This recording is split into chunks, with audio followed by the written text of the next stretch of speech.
Now, Roots Party presidential aspirant George Wajakoyah was turned away by the IEBC for failing to submit the required number of supporters' signatures. Now, the lawyer had a full list of supporters from 17 counties out of the required 24. He was among aspirants who were set to meet the National Returning Officer, Wafula Chebukati, on Monday at the Bomas of Kenya. The rigorous 9-day exercise started countrywide on Sunday as aspirants presented themselves and vital documents to the Commission for clearance. It was the second day of the IEBC's clearance process for the presidential aspirants at the Bomas of Kenya.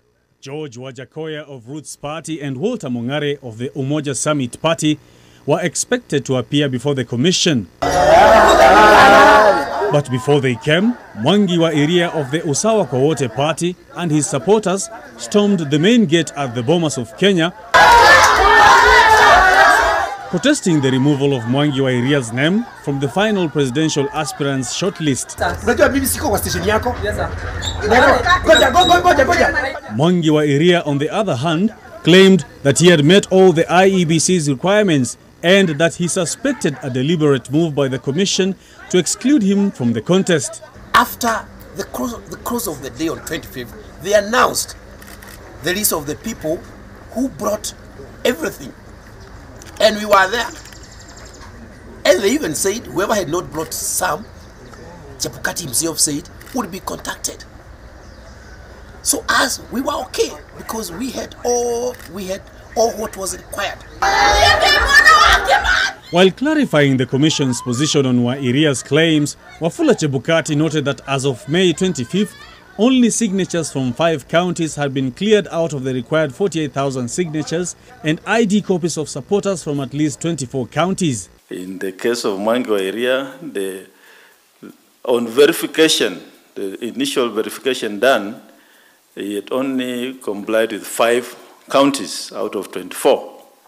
And that is on that basis that he was not invited to come for this registration exercise.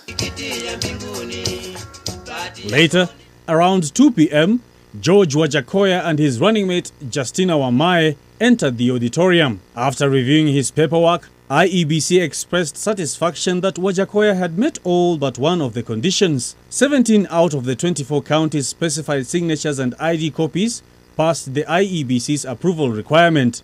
We have complied with all the documentation except the supporters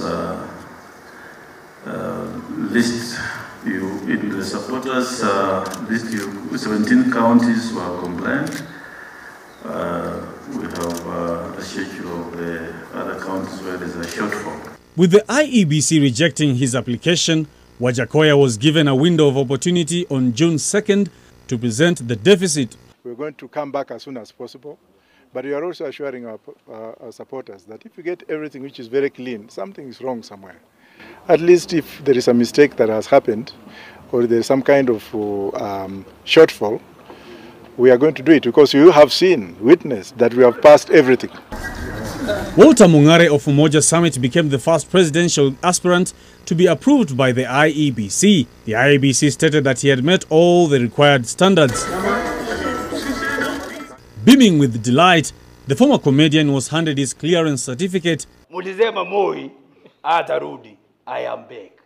Thereby granting him the green light to begin his campaigns. We look forward to a great campaign that is void of abuses, that is not personality driven. We are not interested in abusing anyone. We are interested in talking about the progress of this country.